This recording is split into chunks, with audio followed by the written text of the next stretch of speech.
మరొకసారి ప్రభు నాకు ఇచ్చిన ఈ అవకాశాన్ని బట్టి ప్రభువుని స్తుతిస్తున్నాను. మీకు ప్రకటించబడినట్లు మీరు ఎరుగునట్లు నా పేరు భవానీ శంకర్ కదా. నా సాక్ష్యము నా పేరుతోనే ప్రారంభమవుతుంది. ఆ పేరు వినగానే మీకు అర్థమవుతుంది ఈ వ్యక్తి ఒక హైందవ కుటుంబం నుంచి ప్రభువుని నమ్ముకున్నాడు అని. వాస్తవంకి చెప్పాలంటే మా నాన్నగారు వాళ్ళది రాయ్పూర్ అంటే ఛత్తీస్గఢ్ ఆ ప్రాంతము. మేము కూడా అక్కడే పెరిగాము అని ఎందుకన్నానంటే మా మమ్మీది రాజమండ్రి కాబట్టి నేను రాజమండ్రిలో పుట్టాను. అయితే పెరగడము ప్రారంభ చదువులంతా కూడా నార్త్ ఇండియా ఛత్తీస్గఢ్లో. నేను మా డాడీ వాళ్ళకి మేము ముగ్గురము, ముందు అక్క, తర్వాత నేను, నా తర్వాత మా తమ్ముడైతే అక్కడే పుట్టాడు. ఇలాగా నేను చదువుతుండగా దాదాపు యవన ప్రాయంలో ప్రవేశించి 10th స్టాండర్డ్కి వచ్చినప్పుడు చాలా స్నేహితులు, వాస్తవంగా 10th స్టాండర్డ్ అంటే స్నేహితులు అప్పుడే ఎక్కువ అవుతారు. చాలా స్నేహితులు ఉన్నారు. వాళ్ళతో కలిసి ఇంకా అన్ని ఆటలు పాటలు అన్ని విధమైన అల్లరి ఇవన్నీ ఎక్కువ అయిపోయి చదువుని నెగ్లెక్ట్ చేశాను. ఆ సంవత్సరము అంటే 1992-93 అకాడమిక్ సెషన్లో నేను 10th స్టాండర్డ్ ఎగ్జామ్ రాశాను. 10th స్టాండర్డ్ ఎగ్జామ్ రాసినప్పుడు నేను ఫెయిల్ అయిపోయాను. ఎందుకంటే చక్కగా చదవలేదు, ఎక్కువ దృష్టి చదువు మీద పెట్టలేదు కాబట్టి ఫెయిల్ అయిపోయాను. ఫెయిల్ అయిపోతే నేను ఇంకా చదవనులే అనే ఒక భావనకు వచ్చేసాను, ఒక ఆలోచనకు వచ్చేసాను. నేను మా పేరెంట్స్కి కూడా చెప్పాను, ఇంకా నేను స్కూల్కి వెళ్ళను, ఇంకా చదవను, 10th క్లాస్ ఇంకా ఫెయిల్ అయిపోయాను కదా, ఏం వెళ్తాం నేను స్కూల్కి అనే ఒక మనసుతో ఉన్నాను. అప్పుడు మా తల్లిదండ్రులు ఒక నిర్ణయము, నేను అనుకుంటున్నాను దేవుని చిత్తములో నడిపింపులో ఆ నిర్ణయం తీసుకున్నారు. వారు అన్నారు, ఇక్కడుంటే ఇలాగే పాడైపోతాడు కాబట్టి వీడిని విశాఖపట్నంకి పంపిస్తాం అన్నారు. అక్కడ ఉండి చదువుకుంటాడులే అని. విశాఖపట్నంకి ఎందుకు వాళ్ళు చదవాలి అని ఆలోచన కలిగి ఉన్నారంటే, చదివించాలని ఆలోచన కలిగి ఉన్నారంటే, విశాఖపట్నంలో మా పిన్ని వాళ్ళు, అదే సమయంలో మా అక్క వాళ్ళు అక్కడ ఉండేవారు. వారెందుకు విశాఖపట్నంలో ఉన్నారు అంటే, మా పిన్ని వాళ్ళ ఒక భర్త ఇండియన్ నేవీలో పనిచేసేవారు. వారు ఇండియన్ నేవీలో పనిచేసిన కారణాన్ని బట్టి విశాఖపట్నంలో పోస్టింగ్ వచ్చింది. వారు అక్కడే ఉండి సెటిల్ అయ్యారు. వారు ప్రభువుని నమ్ముకున్నవారు.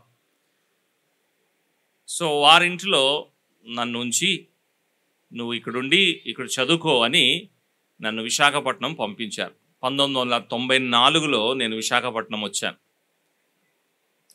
మరి వారు ప్రభు యందు విశ్వాసం ఉంచిన కుటుంబము, వారి కుటుంబ ప్రార్థన రెగ్యులర్గా చేసుకునేవారు.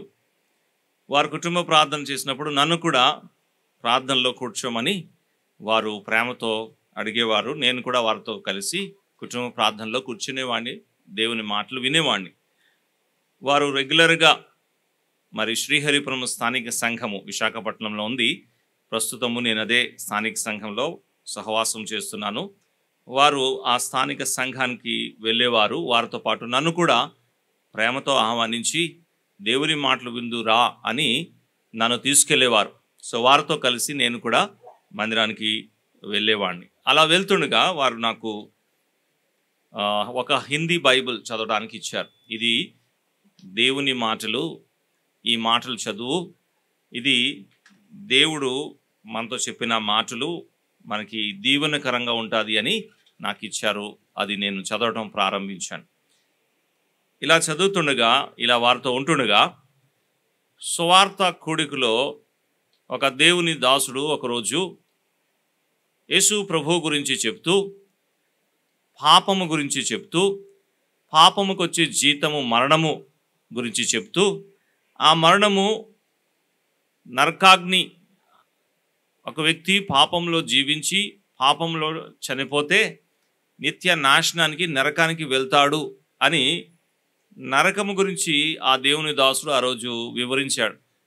అది భయంకరమైన స్థలము, నిత్యము కాలే అగ్నిగుండము, అది చాలా బాధాకరమైన స్థలము అని చాలా మరి భయంకరంగా ఆ నరకాన్ని నా కంటికి చూచినట్లు దేవుని దాసులు వివరించాడు. నేను కూడిక అయిపోయిన తర్వాత ఇంటికి వచ్చేసి ఆలోచన చేస్తున్నా, మరి నేను కూడా పాపినే కదా, నాలో కూడా పాపం ఉంది కదా, నాలో ఏ మంచితనం అయితే లేదు, పాపము చేస్తున్నాను. ఈ పాపముని బట్టి ఇదిగో ఈ నరక శిక్ష, ఈ నరకాగ్ని దండన నాకు కూడా ఉంటుంది కదా అని గ్రహించాను.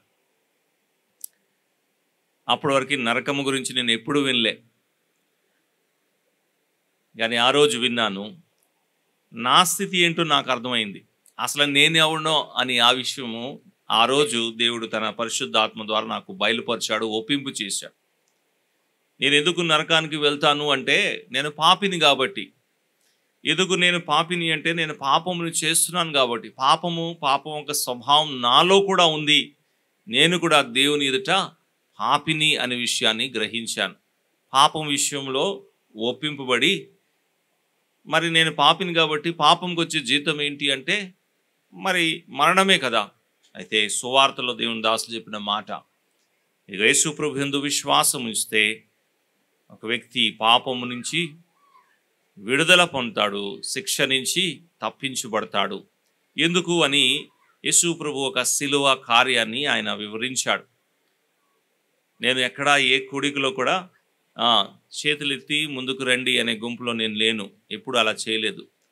ఈ విషయాన్ని విన్నప్పుడు ఇంటికి వచ్చి నా గదిలోనే మోకరించి ప్రార్థన చేశాను. ప్రభువా, మరి నేను పాపినే, మరి నా పాపం కొరకై ఇదిగో యేసు ప్రభు శిలువ మీద మరణించాడు. ఆయనందు విశ్వాసం ఉంచితే పాప క్షమాపణ, రక్షణ అనే శుభవార్త నేను విన్నాను. ఆయనందు విశ్వాసం ఉంచుతున్నాను, దయతో నన్ను క్షమించి నా పాపంని తీసివేసి నన్ను నీ బిడ్డగా చేర్చుకో అని ఒక చిన్న ప్రార్థన చేశాను.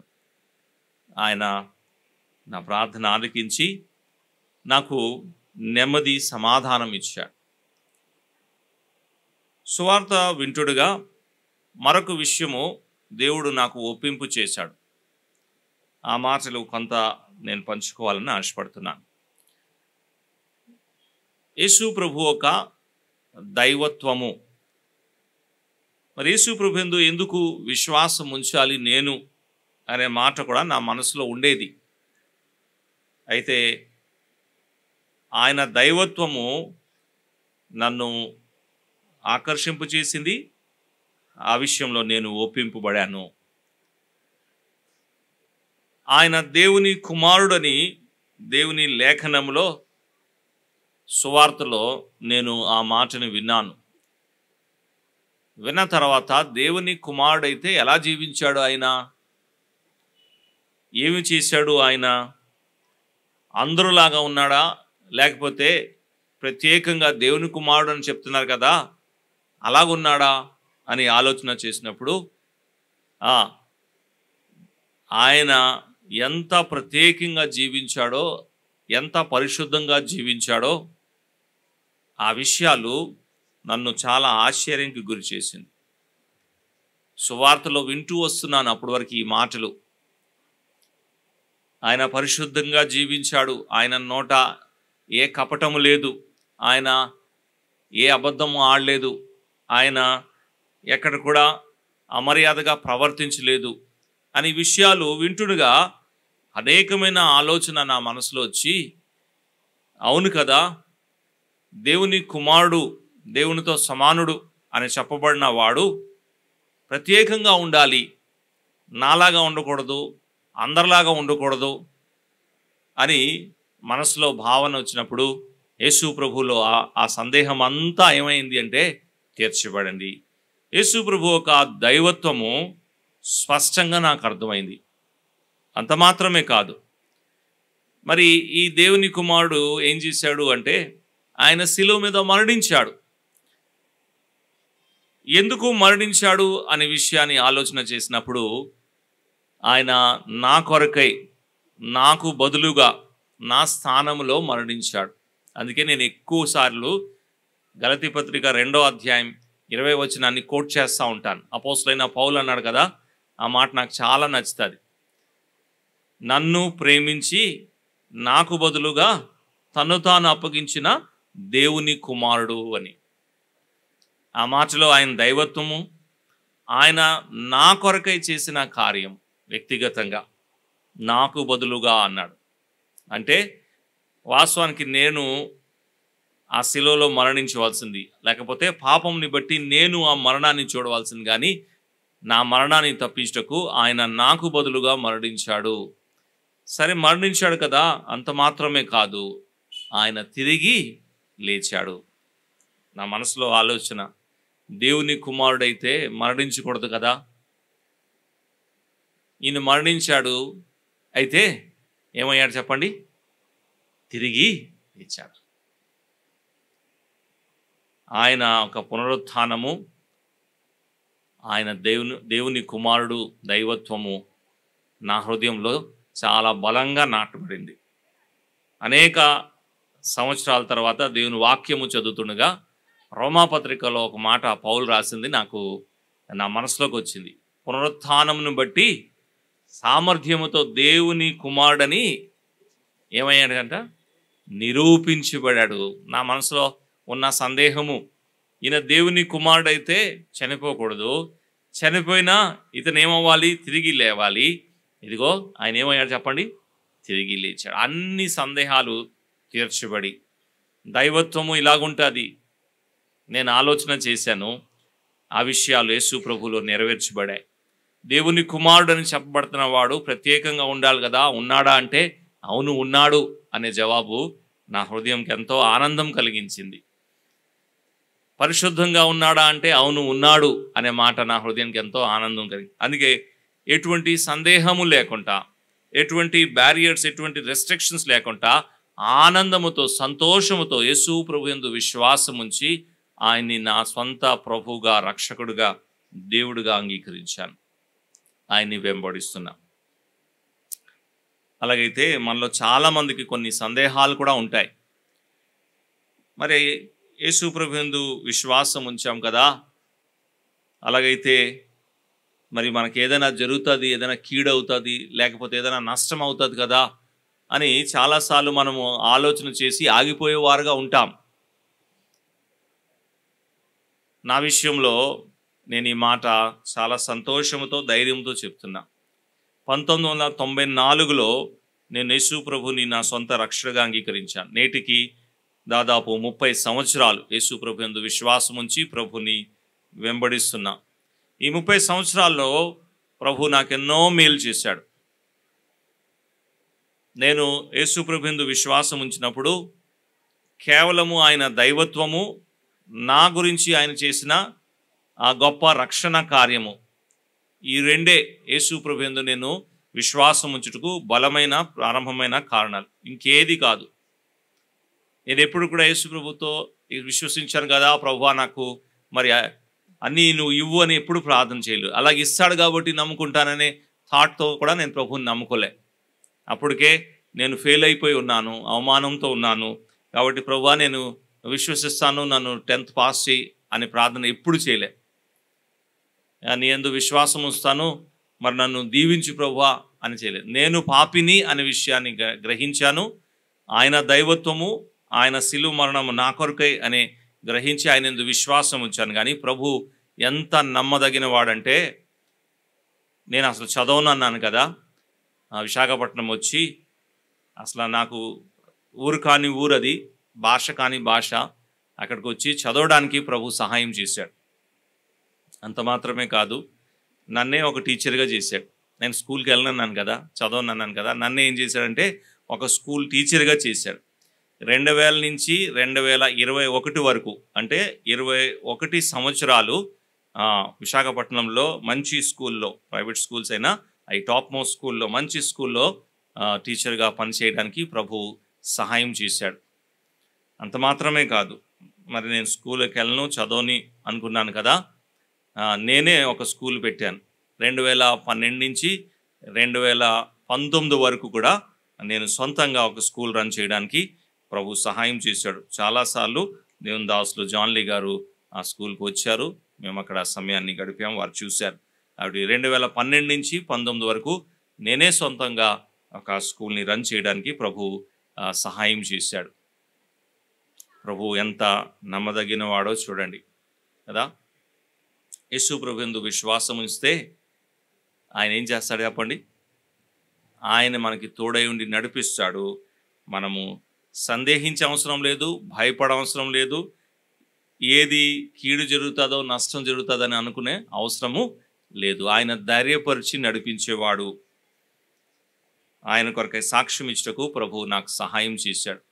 1994లో బ్యాప్టిజంలో సాక్ష్యం ఇచ్చుటకు ప్రభు సహాయం చేశాడు. ప్రారంభంలో మా ఇంట్లో మరి మా అమ్మ నాన్న వాళ్ళు ప్రభు నమ్ముకోలేదు, కాబట్టి వారు కొంత వ్యతిరేకించారు. వద్దులే, సర్లే ఇలాగే కొనసాగు అని చాలా విషయాలు చెప్పారు. కానీ నేను ప్రభు కొరకై సాక్ష్యం ఇస్తాను, ప్రభు బిడ్డ అయ్యాను కాబట్టి నేను ప్రభు కొరకే జీవిస్తాను అని సాక్ష్యం ఇచ్చటకు ప్రభు సహాయం చేశాడు. అలాగా 1994లో బ్యాప్టిజంలో సాక్ష్యం ఇచ్చి క్రిస్టియన్ బ్రదర్నెస్ విశాఖపట్నంలో శ్రీహరిపురంలో ఉంది, ఆ సంఘ సహవాసంలో ప్రభు నన్ను చేర్చాడు. అప్పటి నుంచి ఇప్పటి వరకు అదే స్థానిక సంఘంలో ఉంటూ సహవాసం చేస్తూ ప్రభులో ఎదగడానికి ప్రభు సహాయం చేశాడు. స్కూల్లో నేను పనిచేస్తున్న దినాల్లోనే ప్రభు తన కృపావరం ఇచ్చి తన సేవలో వాడుకుంటూ వచ్చాడు. చాలా కాలము పనిచేస్తూనే దేవుని పనిలో ఉండడానికి ప్రభు సహాయం చేశాడు. అయితే దేవుని యొక్క పిలుపు నేను గ్రహించగలిగాను. ఆ పిలుపు ఉంది అనే విషయాన్ని కూడా తెలుసుకున్నాను. అయితే కొంత పోస్ట్ పోన్ చేస్తూ వచ్చాను. ఇలా కొనసాగుతుంది కదా చాలులే అని అనుకునేవాడిని. పనిచేస్తూ కూడా దేవుని పని చేస్తున్నాను కదా, సమయాన్ని ఇవ్వగలుగుతున్నాను కదా, చాలులే అనుకునేవాడిని. 2018లో దేవుడు చాలా బలంగా మాట్లాడాడు. దేవుని వాక్యము చదువుతుండగా నీకున్నదన్నీ అమ్మి పేదలకు ఇచ్చి నన్ను వెంబడించు అన్నాడు. నేను అనుకున్నాను ఇది సామాన్యంగా రోజు చదువుతాం కదా వాక్యం, నాకు కాదులే, కొంతసేపు దాంట్లో ధ్యానించి నేను ముందుకు వెళ్ళిపోయాను. కానీ మనసులో సారిసారికి ఆ మాట వచ్చేది. స్కూల్కి వెళ్ళలేదు ఆ రోజు, ఇంట్లోనే కూర్చొని ఏంటి ప్రభువా మరి దీని అర్థం ఏంటి, నేను ఈ స్కూలు ఇవన్నీ కూడా విడిచిపెట్టేసి ఇంకా సంపూర్ణంగా సేవలో రావాలా అని కొంతసేపు ప్రార్థన చేసుకొని మరలా యథావిధిగా వెళ్ళిపోయాను. అది 2018. ఒక సంవత్సరం గడిచిపోయింది. మరలా 2019లో కూడా ప్రభు ఇదే వచనాన్ని మరలా నా ముందుకు తీసుకొచ్చాడు. అంటే దానికి ముందు కూడా లూకా సువార్తలో నీ సహోదరుని నువ్వు బలపరచాలి అనే మాట ప్రారంభంలో మాట్లాడాడు. నేను బలపరుస్తూ వస్తున్నాను కదా అనుకుంటున్నాను. నేను ఎలాగ వాక్య పరిచయంలో ఉన్నాను కదా, కాబట్టి నేను బలపరుస్తున్నానులే అనుకున్నాను. అయితే ఈ రెండోసారి మరలా ఈ వచనాన్ని ప్రభు తీసుకొచ్చినప్పుడు నాకు అర్థమైంది, లేదు ఇంకా ప్రభు నా దగ్గర నుంచి నా పూర్తి సమయాన్ని కోరుకుంటున్నాడు అనే విషయాన్ని అర్థమైంది. నేను వెంటనే కుటుంబంతో నా భార్య అలాగే పిల్లలు వారితో మాట్లాడి స్థానిక సంఘాన్ని కూడా తెలియపరిచాను. సంఘం కూడా ఈ విషయాన్ని ఎప్పటి నుంచో ప్రార్థన చేస్తూ కనిపెట్టు వారు కూడా తెలుసుకున్నారు. అలాగైతే ప్రభు ఎంత దయగలవాడో చూడండి. 2019లో మరి స్కూళ్ళు ఇంకా అప్పటికి రన్ అవుతుంది, మరి దాన్ని క్లోజ్ చేయాలి. ఆ విషయంలో ప్రభు సహాయం చేశాడు. నేను ఎవరికి చెప్పకుండానే ఒకరు వచ్చి, సార్ మీరు రన్ చేస్తున్న ఈ స్కూల్ మాకు ఏదైనా ఇవ్వగలరా, మేము దీన్ని టేకప్ చేసుకోవాలనుకుంటున్నామని వాళ్ళే వచ్చి అడిగారు. సరే నేను ఆలోచన కలిగి ఉన్నాను, మా స్టాఫ్లో ఎవరో చెప్పుంటారులే అనుకున్నాను. అయితే చక్కగా అవన్నీ జరుగుతుంది. 2019 అకాడమిక్ సెషన్ కంప్లీట్ చేసి నేను బయటకు వచ్చేస్తాను అనుకున్నాను.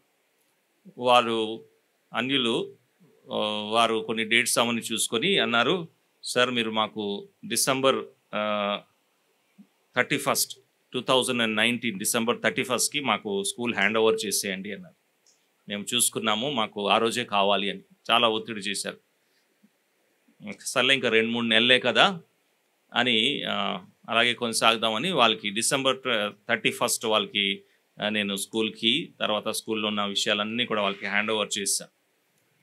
2020 మార్చ్ మనకు తెలిసి ఏం జరిగింది, లాక్డౌన్ అయిపోయింది కదా. కానీ ప్రభు కాపాడాడు.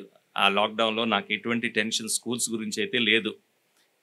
ప్రభు నేను ఎప్పుడు గుర్తు చేస్తూ ఉంటాను, ఎంత చక్కగా ప్రభు వాటి నుంచి బయటికి తీసుకొచ్చాడో. ఏ ఇబ్బంది లేదు. స్కూల్స్ ఫీజు కలెక్షన్ చేయాలని, ఆ టీచర్స్కి శాలరీస్ ఇవ్వాలని, ఈ అన్ని హెడేక్స్ ఉండే కానీ అదంతా కూడా వాళ్ళు తీసేసుకున్నారు. వాళ్ళు చాలా ఇబ్బంది పడారని తర్వాత తెలిసింది. నేను ప్రభుని స్తుతించాను, నేనుంటే ఇంకా ఇబ్బంది పడేవాడినేమో అని. ప్రభు కాపాడుకుంటూ వచ్చాడు. ఈ విధంగా ప్రభు కొరకే సాక్ష్యం ఇచ్చుటకు ప్రభు సహాయం చేశాడు. 2006లో నాకు వివాహం జరిగింది. నా భార్య పేరు సునీత, మాకు 2 పిల్లలు. ముందు పాప, తన పేరు స్నేహ జాస్మిన్, ఇప్పుడు బిఎస్సి ఫస్ట్ ఇయర్ కంప్లీట్ అయింది. తర్వాత బాబు పేరు కృతజ్ఞ, ఇప్పుడు 9th స్టాండర్డ్ కంప్లీట్ చేసి 10th వస్తాడు. కాబట్టి కుటుంబంగా మేము ప్రభు ఒక పరిచర్లో కొనసాగుతున్నాం. శ్రీపురం స్థానిక సంఘంలోనే మేము సహవాసం చేస్తూ మరి ప్రభు నాకు ఇచ్చిన అనుకూలత, అవకాశాన్ని బట్టి ప్రభు పనిలో దేవుని దాసులు జాన్లీ గారితో కలిసి పరిచయం చేయడానికి ప్రభు సహాయం చేస్తున్నాడు. అలాగైతే ఇంకో మాట సాక్ష్యం ఏంటి అంటే, మా అక్క కూడా ప్రభుని నమ్ముకున్నది. వాస్తవంగా చెప్పాలంటే ముందు అక్క ప్రభుని నమ్ముకున్నది. అక్క ప్రభుని నమ్ముకొని, అక్క తర్వాత నేను ప్రభుని నమ్ముకున్నాను. నా తర్వాత నా తమ్ముడు కూడా ప్రభుని నమ్ముకున్నాడు. నాకు చాలా ఆశ్చర్యము, ఆనందము కలిగించే విషయం ఏంటంటే, మా నాన్నగారు కూడా ప్రభుని నమ్ముకున్నారు. చాలా వ్యతిరేకించేవారు, చాలా గొడవ చేసేవారు. కానీ వారు కూడా నెమ్మదిగా ప్రభు మాటలు విని ప్రభు యందు విశ్వాసం ఉంచి రక్షణ పొంది ప్రభు సన్నిధికి వెళ్ళారు. నేను ఎప్పుడు ఈ మాట చెప్తూ ఉంటాను. మా కుటుంబాల్లో మొట్టమొదటి క్రైస్తవ వివాహం నాకు జరిగింది. 10 తరం బ్యాక్ వెళ్ళి చూస్తే ఎవరికి కూడా లేదు. ఎవరు మా కుటుంబంలో క్రైస్తవులు ఏం కాదు, ప్రభు నమ్ముకున్న వాళ్ళు ఎవరు కాదు. కాబట్టి మొట్టమొదటి క్రైస్తవ వివాహము నాకే జరిగింది. అయితే అంటారు కదా, మొదటి వారు కడపటి వారు అవుతారు అని. అలాగా మొట్టమొదటి క్రైస్తవ భూస్థాపన మా నాన్నకి జరిగింది. చాలా అద్భుతమైన విషయం. అమ్మగారు కూడా ప్రభు సువార్త విని ప్రార్థన చేసుకున్నారు, తీర్మానం తీసుకున్నారు. అయినా కొన్ని విషయాలను బట్టి వెనకున్నారు. ప్రార్థన చేయండి. అక్క పేరు భారతి, ఆమె కూడా మరి శ్రీహరిపురం స్థానిక సంఘంలో సహవాసం చేస్తుంది. తమ్ముడు పేరు భాస్కర్, తన కుటుంబంతో పూణేలో, వారు ఇంకా పూణేలోనే సెటిల్ అయిపోయారు. అక్కడే మన క్రిస్టియన్ బ్రదర్స్ మీ సహవాసంలో వాళ్ళు ఉన్నారు. మీరు ప్రార్థనలో జ్ఞాపకం చేయాలని ఈ పేర్లు చెప్తున్నాను. అయితే నా సాక్ష్యంతో పాటు మరొక వ్యక్తి సాక్ష్యం ఇక్కడ జోడించబడుతుంది. అది ఏంటి అంటే, మా ముగ్గురిని ప్రభువులో నడిపించిన మా పిన్ని గారు, ఆమె పేరు యు ప్రశాంతి, వారి హస్బెండ్ పేరు యు దేవదానం. వారు కూడా ప్రభువును విశ్వాసం ఉంచి చక్కటి పరిచర్య చేశారు.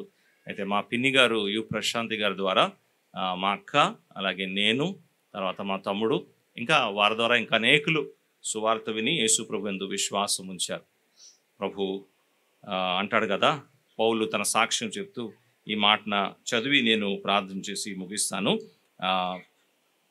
గలతీ పత్రికలో పౌలు తన సాక్ష్యము ఈ విధంగా చెప్తున్నాడు. గలతీ పత్రిక 1వ అధ్యాయం 15వ వచనం చదువుదాం. Galatians chapter 1 and verse 15. అయినను తల్లి గర్భమునందు పడినది మొదలుకొని నన్ను ప్రత్యేకపరిచి తన కృప చేత నన్ను పిలిచిన దేవుడు, నేను అన్యజనుల్లో తన కుమారుని ప్రకటింపవలనని ఆయనను చాలు నన్ను వేరుపరిచాడు. God separated me from my mother's womb and called me కదా. ఈ విషయాన్ని నేను జ్ఞాపకం ఉంచుకుంటాను.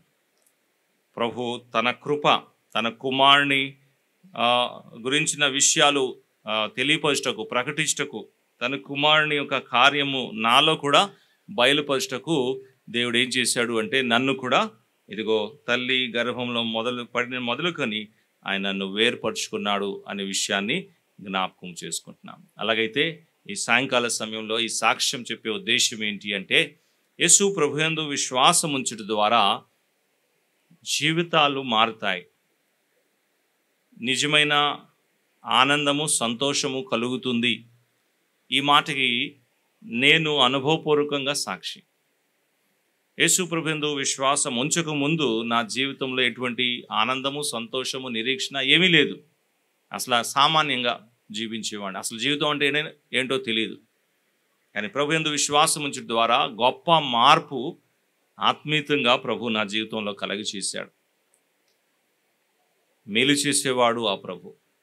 యేసు ప్రభు దగ్గరికి ఒకరిని పిలుస్తూ యేసు ప్రభు శిష్యులు ఇలాగ అన్నారు కదా మార్కు సువార్తలో, ధైర్యము తెచ్చుకో, ఆయన నిన్ను పిలుచుచున్నాడు. ఈ సాయంకాల సమయంలో ధైర్యం తెచ్చుకోండి, సందేహించకండి.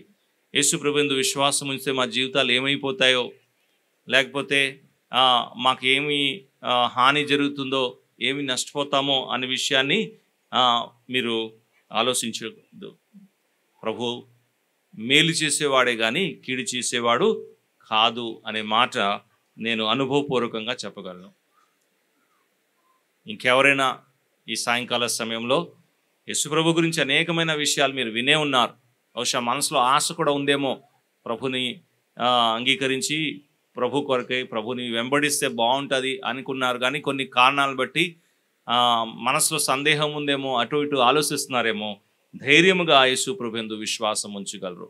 పాప క్షమాపణ, రక్షణ, పరలోక భాగ్యం ఇస్తాడు. అంత మాత్రమే కాదు, ఈ లోకంలో ఉన్నంత దినము ఆయన తోడై ఉండి ఆయన నడిపించేవాడుగా ఉన్నాడు. మనకు అవసరమైన విషయాలు ఏదైతే ఉందో వాటిని ఆయన తప్పకుండా మనకి ఇచ్చి సహాయం చేసి నడిపించేవాడుగా ఉన్నాడు.